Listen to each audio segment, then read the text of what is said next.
Yeah. Fucking dog. If it keeps him in peace, you know. Bo put in good work today, man. He did, dude. Yeah. Fucking proud dog dad moment, dude. Yeah, Also, cheers, brother. Thanks for coming out. That was Thank you for having me, man. That was a wild. good time. I have experienced a wave of emotions, like from the start of this experience to now. Yeah. Oh yeah, that's fair. Because when you were like, I'm super nervous. Start off this morning with like a healthy amount of anxiety, and then kind of just embrace the like, I don't know, whatever happens.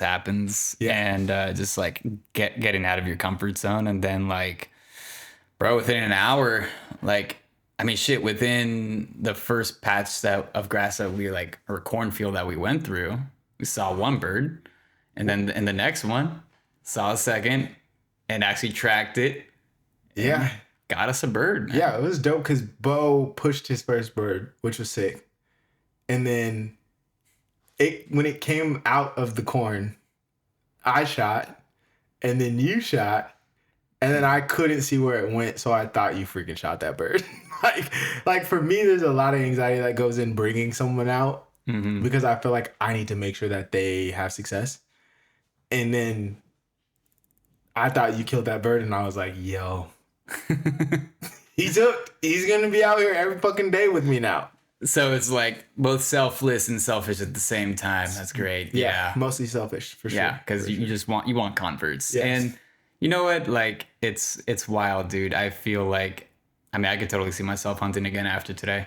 Yeah. Yeah. I could totally get into that. That's all I freaking wanted, honestly. Like. Yeah, like watching that pheasant coast away from us in the sky. And then like I had a shot that, the only shot I fired today, like actually came close, like to being on target with it, but then tracking it and like watching everything unfold after that, like you taking 2 shots back to back and actually getting it. I don't know, man. Like it's kind of like what we were talking about earlier about the whole delayed gratification. Yes. It's like in soccer when, you know, you're waiting all match for that goal and then it finally happens. And it's just like the biggest rush. Yep. Oh my God. Yeah. It's funny because I feel like I had been just recently just getting fucking worked in the deer woods, and I've been like, man, I just want to fucking kill an animal and take it home and like fill my freezer and then be able to eat off of it, feed my friends, and just having no success. And it's just like no success. And then I was like, you know what? I actually think I get it. Like why the good hunters are good is because they're kind of crazy, because they're willing to just suck. Yeah. I can have no positive outcome for a long time. I think that applies to like literally anything in life. Fucking everything. If you want to be good at anything, you have to be willing to suck for a long time. Long time. Longer than you want to suck. Yeah. And anything other than that is just like a fluke of luck for sure. 100%. Which is, I still hope for every fluke of luck for every single person that comes out. But because I know then you're going to buy the shotgun, which means you're probably going to keep coming out. Well, and that's why I said I was like grateful that after, you know, we got that pheasant within an hour, that like we were there for like 3 more hours and didn't see a single bird. Not even one. No. And just heard a whole maybe lot of 2 other shots. Yeah. Just a whole lot of high stepping through like tall grass and just a lot of nothing. That fucking tall grass. Yeah. I'm going to feel it tomorrow, but it's going to be worth it. Mm-hmm. Yeah. So it was like the rush of elation and then the stagnancy of just searching and not finding anything. And then coming back here and actually processing the bird, like getting to do that for the first time, like the wave of guilt and sadness that came over me. Because like, even though it wasn't my shot that killed the bird, I still felt like just a wave of complicity in it, because at the end of the day, I am. Like you're a part of it. I know. You're a part of the thing losing its life. Yeah. And then when you hold it in your hands, it's you are so connected to it. But that's like kind of the whole reason why we're doing this, or why you got into it, and why I was curious about it from the get-go, is like, I just want to have a deeper connection to the food, because everything that you get packaged in a store is it's actually going through a way sadder experience 100%. Than that. Yeah. You know? Yeah. And it's, oh man, it's funny too, because it's obviously complicated because these are like planted birds, so it's a little different, but it still is. It still gets to at least have like a free experience, and Right. roam, and it's not sitting in a cage like stuck there dying or whatever for the rest of its life, you know. So I, still mixed, but it is, I think, like the beautiful part about like planted hunts is it makes hunting so much more accessible for people, so then they can get out and get a feel for the thing where it's not overwhelming, where you just pick a fucking mountainside and just go hiking into it. Yeah. So there's something beautiful about that, and you get to be in, like, for us, we're lucky, Savis is close, and you get to be in this like beautiful place 20 minutes outside of the city. Yeah. Like, we went from my house to Savi's, we were in the field inside of 30 minutes, and then back home grabbing a beer. No time. Yeah. Like, shout out to Portland. We're hella spoiled with that. We really are. I don't know of many other places in the world where you could do that. Yeah, like very, very, very lucky, very blessed, and I'm excited because I live so close to it that it's like I get to just freaking get as many days as I can. It's like a morning thing. Yeah. But so now that you've had this experience, right, being a part of harvesting an animal, getting your own meat, what has that made you feel like? Because I know, like, personally for you, meat consumption is something you try to avoid as much as you can. Yeah. I wouldn't call you a vegan or a vegetarian. But I am the guy doing the vegan documentary series who just went out hunting for the first time. Yeah. What goes through your mind with, thinking about that? Oof. So I'm like holding your pet right now and petting the shit out of him. Yeah, it is an interesting thought process for sure, because I am, like, admittedly nowhere near 100% vegan. I still eat meat like 1 to 2 times a week. I just try to eat as much plant-based as possible, but it's like for both health reasons and ethical reasons, at the end of the day, what I'm mostly concerned about is the sourcing of it. Like, I just want to make sure that the animals that I am eating have lived a good life. Yep. That, I'm supporting the local farmers in my community out here.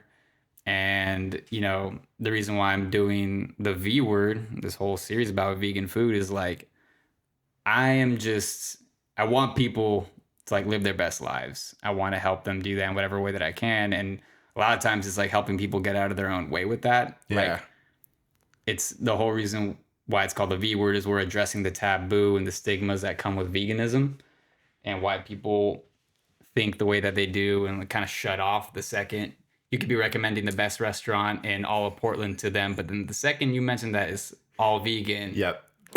Done. like, over it, it's fake food. Yep.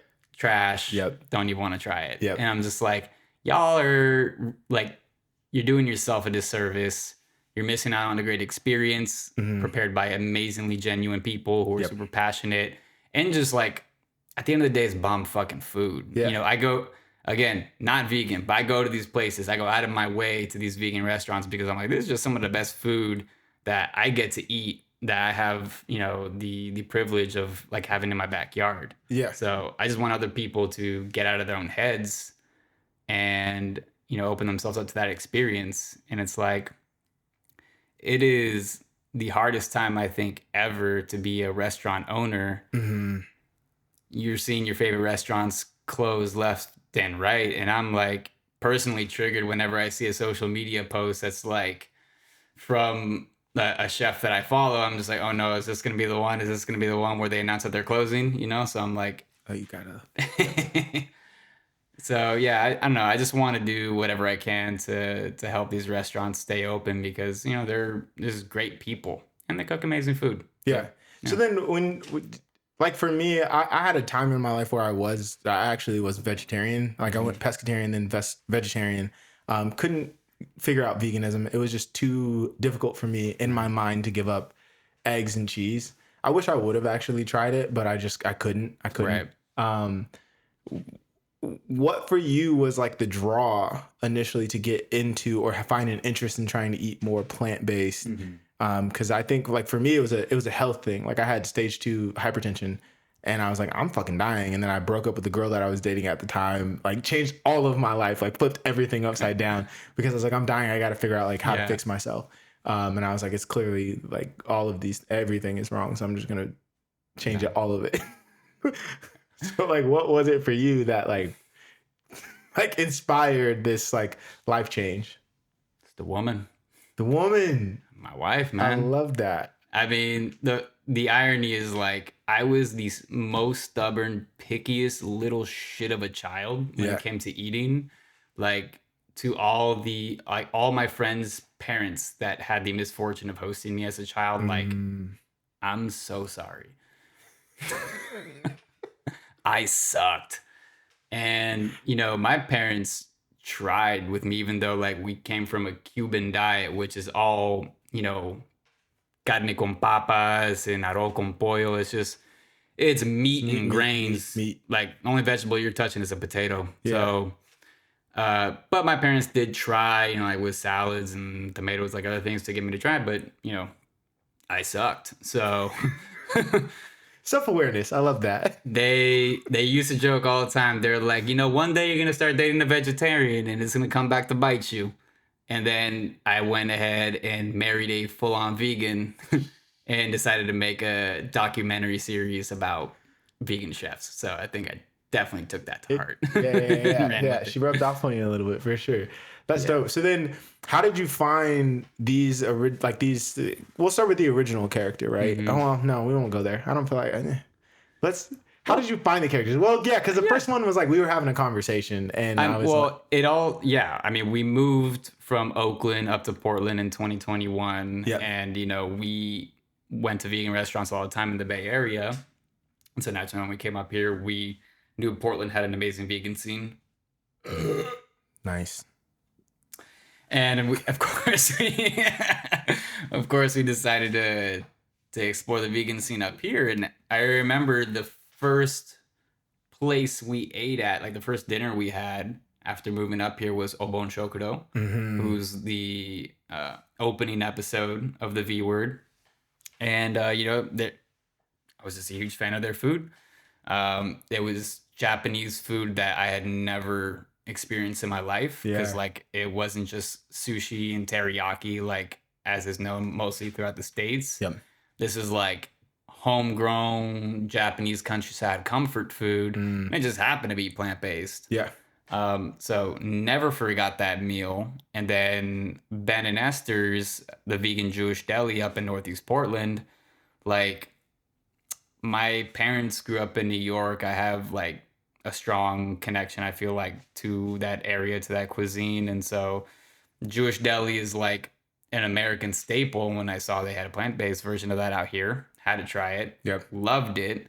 And then, yeah, we had to connect. You happen to know Justin, the owner, through his barbershop days. Am I right? Yeah. It was wild when you brought it up too, because I was like, wait, Justin, he was ex-military, and you're like, I don't know. And I'm like, he had a barbershop, and you're like, I don't know. fucking know. Yeah.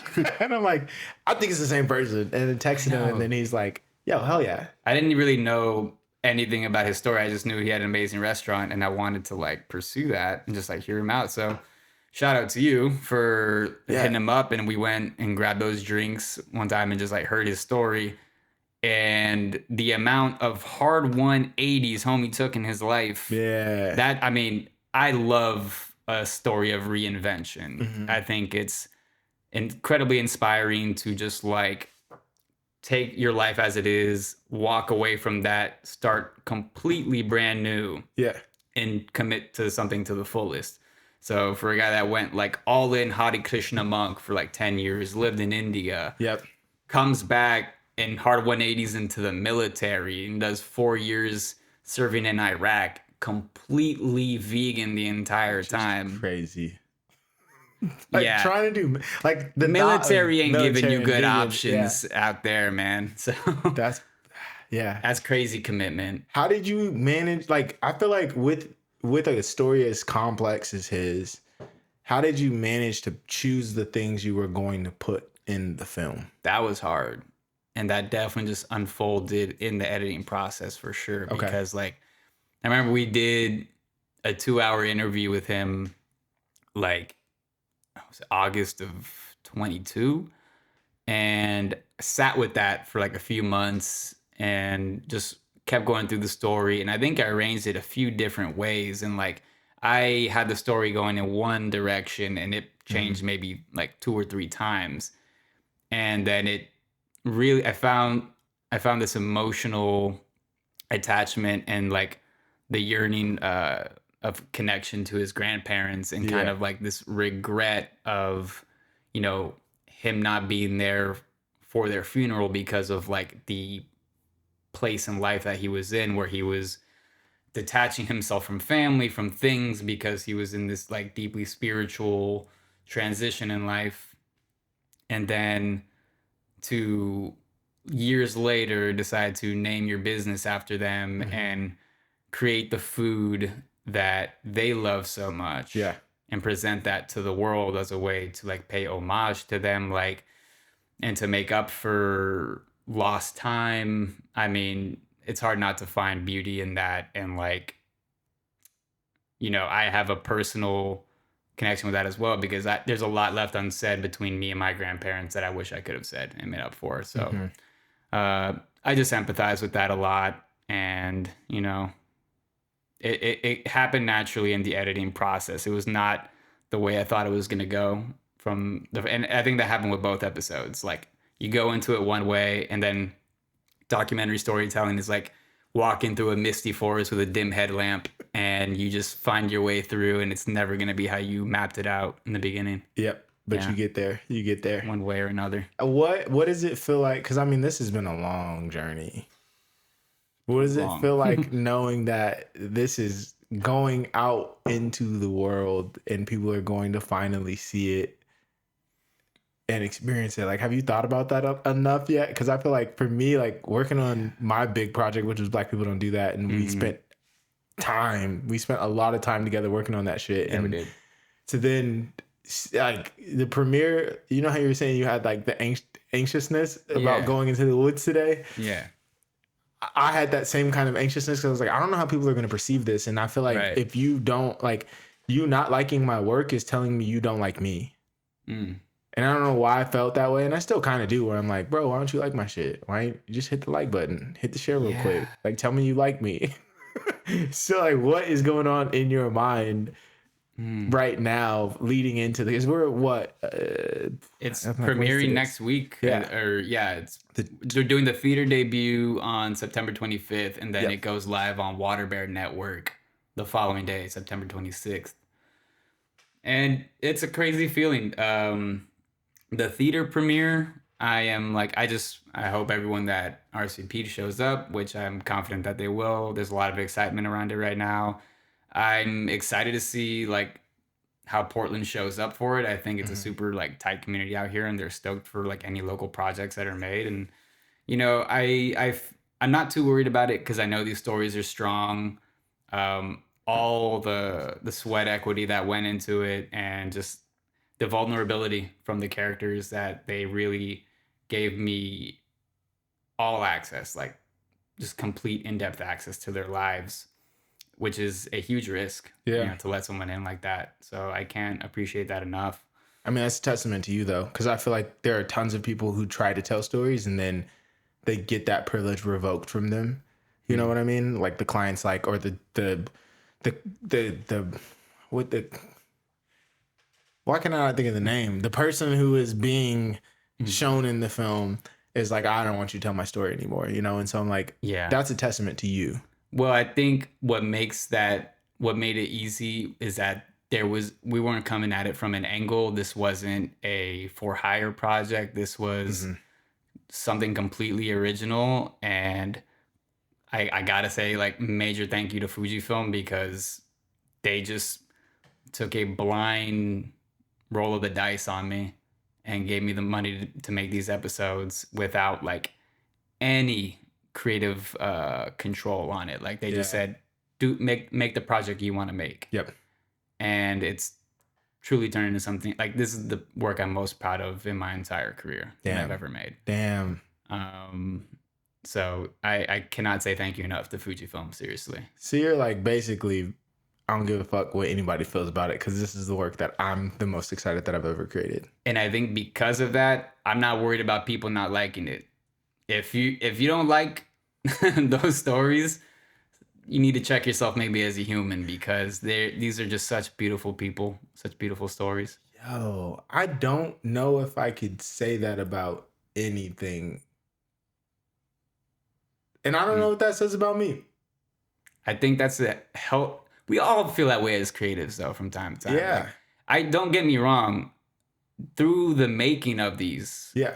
I go through some such huge peaks and valleys of like confidence. Yep. Like the series is not done. I'm still working. You're still on episode 3. I'm mid production on episode 3. I'm in a huge valley right now. Yep. I'm like, I don't know if I can live up to the first 2 episodes.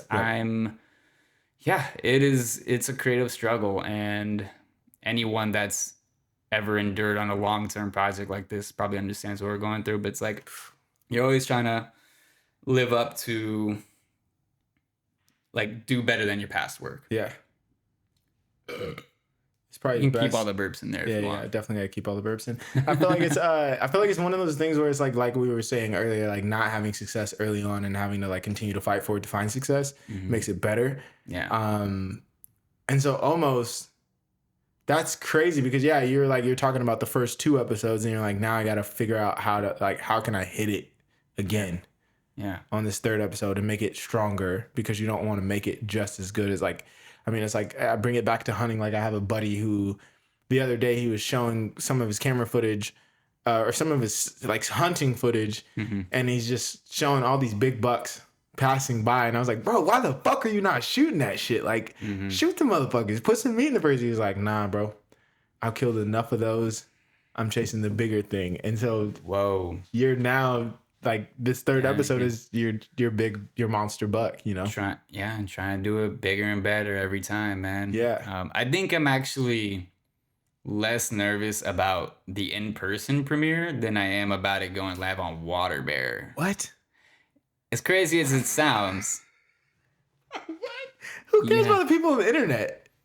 Like well, here's the thing, dude, is that, so first of all, I feel like no one in the States other than other filmmakers actually knows about Water Bear Network. Yeah. Like, I wish more people knew about it, and seriously, like, it's a free platform. Just get on there and check it out, because the level of work, like the quality of documentaries that they have on there, they don't miss. I'm actually like, you know me, man. I am crotchety as shit. And I have no problem calling out work that I think is subpar and like is just noise made for noise's sake. Yeah. But whenever I go on Water Bear and I watch any random doc, I'm like, fuck, that was good. Yeah. Like, it was savory for me as a filmmaker, you know? So I'm like, that is just craftsmanship. And so knowing that my episodes are going to be up there in that like pool of work, like, you know, it's not nothing. So I'm like stoked about it and, you know, a wee bit anxious. Yeah. Like wondering what the other people who have their work up there are going to, like, how they're going to take your work. Just being on there. Yeah. It's a high bar comparison. Yeah. With a lot of the other pieces on there. I feel that. Yeah. I feel that. I've never really thought about that. Like once shit is out, I'm like, oh, well, it's out. Yeah. I mean, keep it moving for sure, but that's fuck. That's how I feel every day. Now as a filmmaker. I'm thinking about it like fuck. Yeah, it's alright. Fuck. It's my favorite word. Apparently, it's not like I don't have a good range of vocabulary because I swear too much. But we're American, so I don't need to. Yeah, it's not high expectations for us globally. That's the line I'm cutting. That right there. That is going to be the intro to the podcast. Okay, so you've got, man, it's been, I feel like it's been interesting, like seeing your journey and your evolution, I think, as a human, because like to go from this individual who is working and dedicated hard for making films on vegan culinary experts, call them that instead of chefs. I like that better. Yeah. To now also like pursuing and experiencing hunting. Where do you lie in this whole realm of like, because it feels like oftentimes like you have to choose one or the other. Whereas like you're like, no, I think you can do both from outside looking in. Yes. I feel like that is the big thing I'm actually trying to attack is that ideal of all or nothingism, Mm-hmm. which I mean, fuck, you could apply that to so many of the issues that we're all divided on is this all or nothing approach. I'm like, we're all so much more than what our labels are in society, you know? And also, I think moderation in life is key. We're all just trying to find balance. So when you take this 100% route on whatever ideal you choose to go down, like Yep. I think it's unsustainable at the end of the Absolutely. day. You know, so I mean, to people that have been vegans for however long, like I salute you. My hat goes off to you. I don't know how you do it, but nothing but the most respect. I think, though, as far as like trying to create change in the world, you have to approach it from a reasonable, like moderation mindset, Mm-hmm. you know? And it stems from like I make the work I make to keep myself from spiraling about all the issues in the world, Yeah. right? Because it's so easy for us to fall down a social media or like YouTube wormhole of like all the shit that's going wrong, everything's screaming at us now. And then if you can just mute that shit and like focus on something small that you can actually have a direct impact on, Mm-hmm. it's great for you, but it's also great for your like immediate community, whoever Absolutely. sees that. And like it just humanizes or it normalizes a lot of the issues that we actually care about and want to do something about. So yeah, my with the V word, I'm not asking the world to drop meat and just switch fully to plant-based. That would probably create a whole nother batch of issues if like everyone all of a sudden only ate plants Facts. Yeah. and no one ate, and then, yeah, then who knows?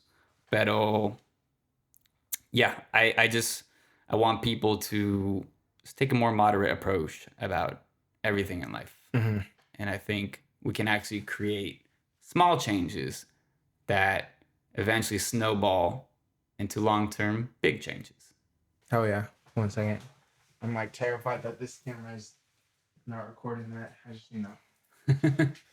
I would have been heartbroken if I didn't have Filmmaking that. anxiety. No, it doesn't turn off neither. Never. Like I could do this a million times and I'm still like, did I hit record? What if? And it's the shots that you don't get that stick with you for life, whether it's in hunting or in filmmaking. On all of it, bro. I can remember every like big photograph or like filmmaking moment that I missed, and that just like keeps me up at It's night. fucking heartbreaking. I wish I could turn that shit off, but I don't know how to. Like, just recently on a hunt, fucking shot a deer, great shot.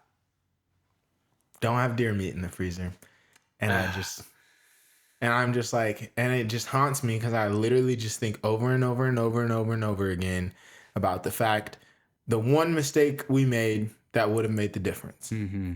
But I didn't know it was a mistake in the time. Yeah. Well, and that's why I'm like, you need mentors in life forever. Every fucking thing you do, you should just find a mentor. Mm-hmm. I agree. And I mean that with my whole heart. It's true. Like we were talking about that today when you were like, wait, how do you remember all these rules? No, like if you didn't take me out into the woods today, I never in a million years would have actually like gotten the access or the gumption to even go into this world of hunting. Yeah. Somebody's a burpee baby today. Yeah. Virgil, come pat me on the back. Yeah. It's wild. Sometimes I'm just like, how do adults get by? Like, how do you grown-ups? I don't know how they live. I don't fucking know either, dude. I'm like 34-year-old child. At least I got one more year. Somehow pays taxes. Yeah. Sometimes. Don't come for me, IRS. Delete that. Oh, dang. Okay, so premieres this next week. Mm-hmm. This next week? That makes sense. This next week. This next week. This next week. September 25th. Yeah, September 25th. It's coming out. How have the actual the people that are in the film seen them yet? Yes. Yeah. No, I wouldn't have moved forward into finishing without like getting their approval on Well, the stories. that's interesting because I feel like a lot of filmmakers don't go Yeah, that. no, a lot don't. And, that's just a difference on how people work. Yeah. And, I think when things are client based, you Totally different tend, world. as the filmmaker, you prioritize that and Yeah. try to buffer between them. But like in this case, it's a collaborative Yep.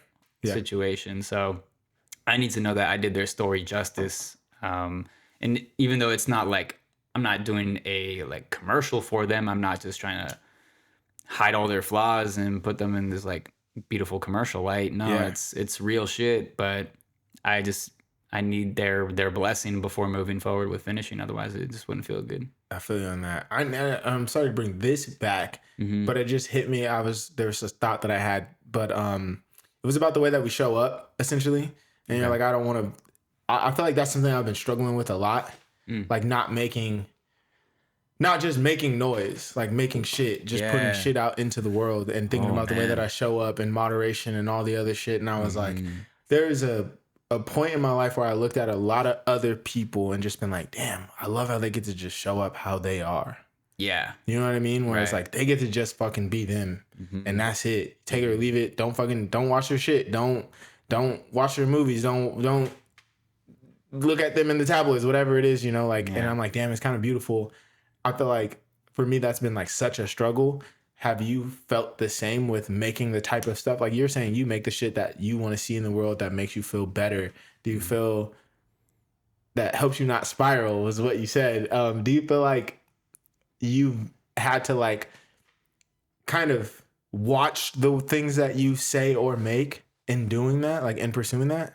I mean, being that I am not someone with a platform or with an audience, like already, like damn near no one on here knows me. And I love that about my life is that I don't have to watch what I say or, the way that I show up. So me personally, no, if it ever changed, like if I ever got to a point where there was a platform like that and all of a sudden I'm like, what, I would probably like reevaluate what I'm doing in life because I don't want to live like that. Bro, but don't you feel like I feel like now we live in a world where it's like you have to have a platform to be able to continue to do the shit we do.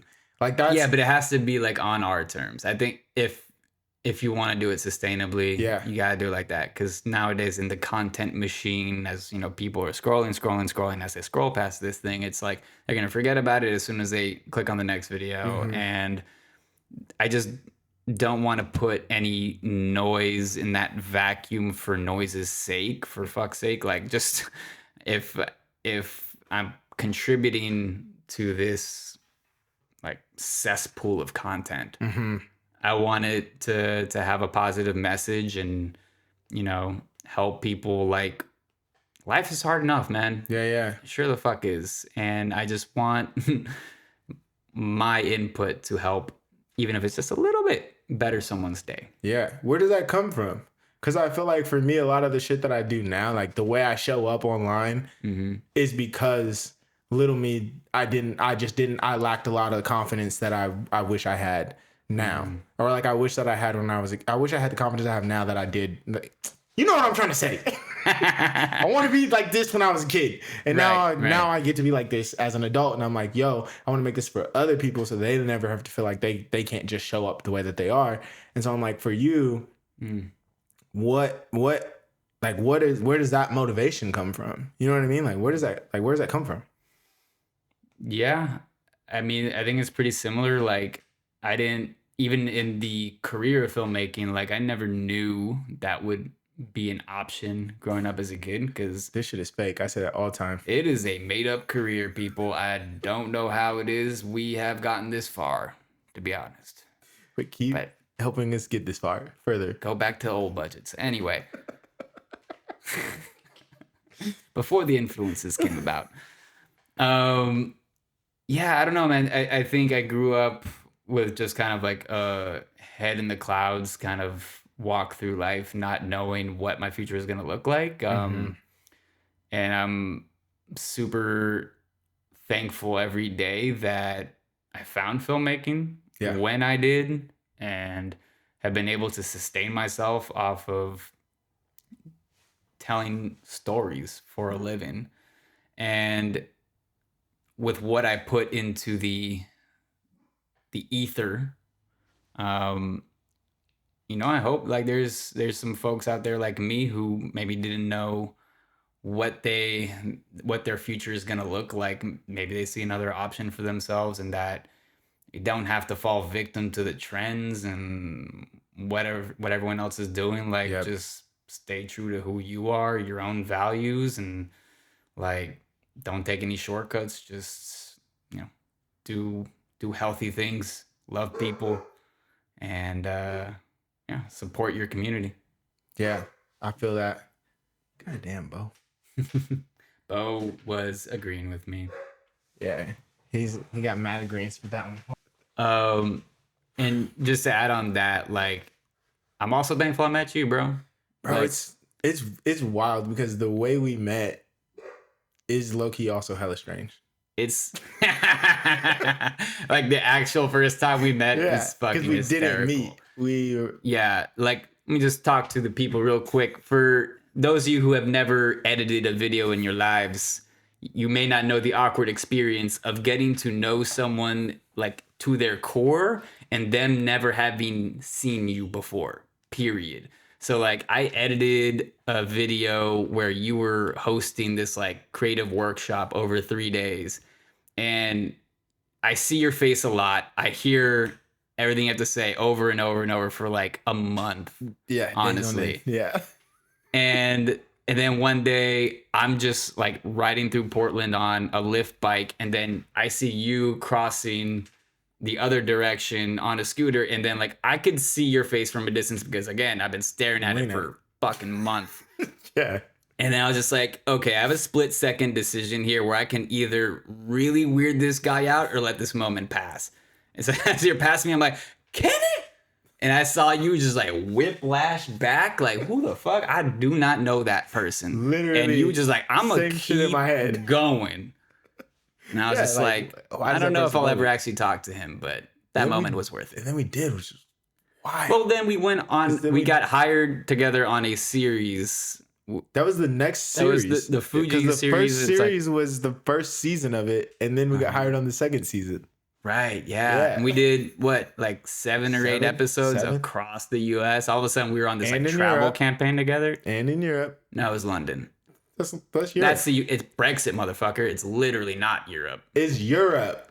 Tell that to the Brits. It's not the EU, but it's Europe. The continent. It's the UK. It's the UK.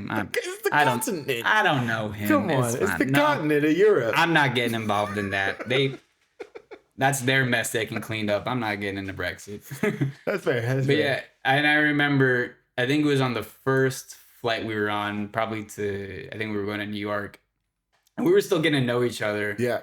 And yeah, you kind of hit me with that question, like, what do you want to make, man? Like, anything, like, if you had no holds barred, what kind of series do you want to make? And it was the V word. It was a very early concept at that time, but it was the V word. And now, 2 years later, here we are. This shit's about to premiere and go live. It's my proudest work I've ever done. And, it would not have happened without that push, man. So thank you. Fucking nuts too, because I'm like, I remember that conversation, and it's like, I feel like I ask filmmakers, creatives, that kind of stuff all the time, because I'm like, what do you want to make? Like, what would you actually make if it didn't matter? And most people never do it. Most people just won't do it. They find reasons to not do and make whatever it is, right? And it's crazy because you fucking did it. Well, which is why I think little experiences like today, where you just, an opportunity comes up into your life that is out of your comfort zone, you really have no idea what to expect, you may be a little anxious about it, just say yes. Absolutely. I agree with that wholeheartedly. I feel like you just have to say yes to shit you got to say yes to shit that's going to push you into a direction that you may already have been interested in, but just never knew how to get there, or just say yes to just brand new experiences, period. Yeah, maybe not fentanyl, but like anything beyond fentanyl, like maybe say yes to it. You could do meth and probably be all right.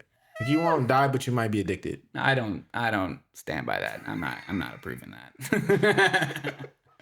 But like, yeah, seriously, I think most of the best things in my life have come from just saying yes to things that I was uncomfortable about or Yeah. had no idea how it was gonna end. So Yeah. mhm. Yeah, it is. It's, man, it's so wild. Yeah. Because there's no way that I was to know that series would have actually come to life.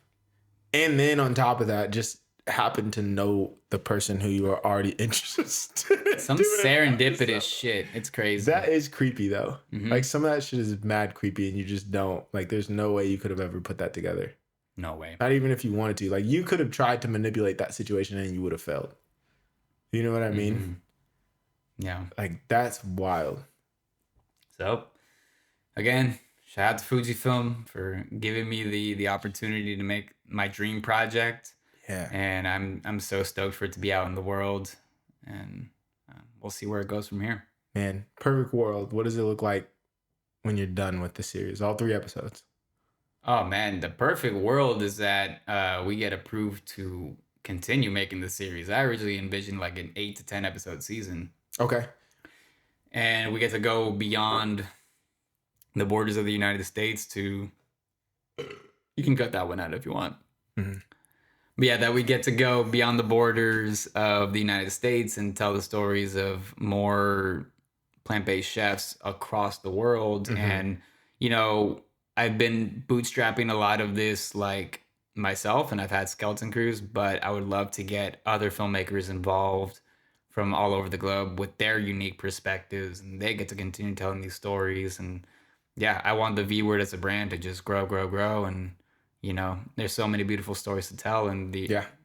it's a self-sacrificial business, basically, to open a restaurant and do it entirely vegan. Yeah. Yeah, it's an uphill battle always. I mean, I think opening a restaurant, period, is an uphill battle. Yeah. And then So now choose to do it. okay, uphill battle with a boulder you're trying to push up. Like, yeah. To choose to do it vegan is like even harder because you're like committing to a specific subsect of humans. Did I say that right? It's very niche. Yes. Very niche. Yeah. Mm-hmm. Yeah. So bravo to all of the vegan chefs and restaurant owners and just get out there and support them damn businesses, man. facts. Get out of your head. Vegan food is food. It's delicious. It's so bomb. That's facts. Yeah. Anything you want to say that you haven't said? Or talk about that you haven't talked about? I mean, probably, but in this moment, do I remember? No. Never do. always Do impossible. any of your guests? I feel like sometimes when I ask that question, people like already had something planned that they just knew they wanted to say, but then I didn't ask the question to get them to say it. I will say shout out to my homie Jesse Lichtenstein, who came on board to help me promote this series and actually get distribution on it. I don't think it would have happened had he not come on board. So major shout out to him, and shout out to the Oregonian and Willamette Weekly that have interviewed us and put out articles about the series. Shout out to my wife, Gina. She's the original inspiration behind all of this. I certainly would be eating a lot shittier in my life if not for her. But I definitely would have never embarked on this journey of making the series had she not been there with me when we came up with the idea together. Yeah. And you know, she pushed me to actually chase getting funding for this story and just make it happen. So, and thank you to you, fucker. Because you helped me shoot that original sizzle that got it funded. And then you went with me to New York. You went with me all over to these restaurants. Wish could have had you in Japan. God damn it. That was a heartbreaking moment. I'm not going to lie. I've been wanting to get to Japan was on my list and Alaska's been on my list. And then when I was like, oh shit, I'm going to Japan. And then you're like, bro, you're going to be tired, which you were absolutely I mean, you were on a run. Crazy run. It was like a 6-week run of filming. But also remember I had almost fucked myself over because of my mountain biking accident. You fucking almost, yeah. I had a mountain biking accident where I go over the handlebars and smash both my arms to the point where the next day I remember you met me for coffee and I could barely get my own pants on. I was just like, how am I supposed to film? I can't do it. Yeah, that was 3 weeks before the Japan trip. So like, That could have been awful. it almost really was. Yeah. But And that was like some of the most beautiful footage of the whole thing too, is the Yeah, Japan yeah. stuff. truly. That shit was magnificent. You could have pointed a fucking old digital camera and it would have still turned out fantastic. Yeah. Well, I almost couldn't even hold the camera that I had. So, but You could it put all a worked GoPro out. on your head, you know? Just walking around with I a mean, GoPro, FPV. Nowadays, that's All you need anymore, yeah. Fucking GoPros. That's all you need. Nobody cares. Nobody watches. Shittier the quality. better. Yeah. Shittier the content, the better. Yeah. I'm actually going to add a lot of noise and grain into this and then lower the resolution, like 620 or something like that. I will drink this heavily on that note. Thank you. Oh, shout out to NA Beers also. They make them real good. His is not that, but This mine is not NA, but shout out to yours because my man is doing the holy deed. This episode is not brought to you by Next Brewing, but it can be. the next one could be. It can be. Drink wisely. Sponsor this shit. Well, fuck, dude. Appreciate the shit out of you. Taking your time. Love you, chatting man. up. Thank you. Thanks for coming hunting. Bro, that was epic. I'm converting one at a time. Mm-hmm. It's funny because I never thought I was going to be that person. I was getting into hunting for like selfish reasons. And now, and I've had a lot of conversations with this. I'm waiting to have this with like someone who actually hunts on the podcast. But a lot of people that are like, bro, just shut the fuck up and hunt. And so I don't know if you ever watched you're a documentary guy, so you watch documentaries, but there's that basketball documentary, Shut Up and Dribble. I might low-key make a Shut Up and Hunt documentary. I think it's fucking hilarious. It's interesting. If you haven't seen that documentary, watch it and then it'll make way more sense for this conversation later. But Shut Up and Hunt. Nice. Might be that might be the next documentary because there's a lot of people that have issues with like hunters having conversations about like land management, all this other shit. They're like, just shut the fuck up and just go hunt. Like the more people get involved in it, the harder it is going to be for us to hunt. People are going to take our rights away because they see us killing animals, all this shit. And it's I think Shut Up and Hunt is an interesting concept and an interesting documentary. So yes. Talk about the whole process, the whole ecosystem of hunting. all of it, dude. Yeah. So a lot of people just don't realize like how much hunters actually care and put into this. And then now you've had firsthand experience of like processing your own food. I love that I got to, even though I didn't kill this bird. Yeah. I love that you gave me the opportunity to clean this bird and like because one, like I said, I come from a farming family, but they immigrated to the city and assimilated. And so I never had that experience of like getting to grow your own food, kill your own food. And Yep. So that was the first time I ever got to do that. And that was a special moment. So, And I can't wait for you to eat it. And then when you kill your first bird, it's going to feel weird. Like you eat the guilt you felt processing it, 10 times worse. 10 times. Yeah. It's a weird feeling. I like hated it. And I went through this whole emotional roller coaster. And it gets easier. And then I think there's just like a level of respect for the food that you eat that makes it so different versus like just going to McDonald's or the store and buying it. And oh my God. it's such a different experience. Like I thought a lot of that shit these guys say online is just bullshit. I was like, shut the fuck up and just eat the shit. Like just shut up. It's not that magical. It's not like you don't really have that much more of a connection. I guess you do. Yes, you do. I can tell that right now. Like, yeah. I already have such a profound appreciation for that pheasant's life. Yeah. And when Gina and I sit down to eat that, it's gonna be, wow. I'm so also because she's an amazing cook, so she can do no wrong. That's fair. My wife has no flaws. That's the way it should be. We should all feel that way about our spouses. And then never mind. Forgot I was gonna put this on the internet.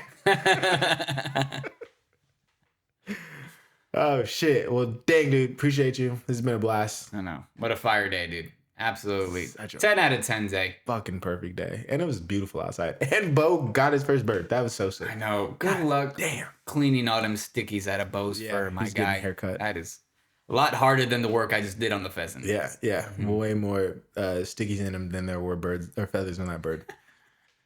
Well, damn. All right. Appreciate you. Let's do the thing. You guys, like and subscribe. Where can the people follow you on Instagram, YouTube? On the gram, Evan M. Rodriguez. Also, the V Word series is its own page, and El Astral Studios, all available.